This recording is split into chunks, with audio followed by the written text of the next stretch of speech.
आपल्या डाळिंबाच्या मुळांवर देखील अशाच प्रकारची गाठ दिसत असेल तर तुम्ही समजून जायचंय की तुमच्या डाळिंब बागामध्ये निमॅटोडचा शिरकाव झालेला आहे। निमॅटोड म्हणजे काय?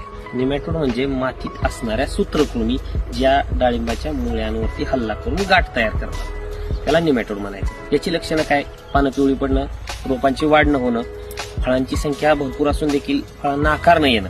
याच्यासाठी प्रतिबंध म्हणून शेतकरी बांधवांनी काय करायचं आहे, दोन पद्धतीनं करायचं आहे, केमिकलचा प्रतिबंध आणि दुसरा बायोलॉजिकलचा प्रतिबंध। केमिकलचा प्रतिबंध जर करायला गेला आपण तर त्यामध्ये वेलम प्राईम या औषधाचा वापर आपण आपल्या डाळिंबाच्या बागामधून ड्रीपच्या माध्यमातून करू शकतो।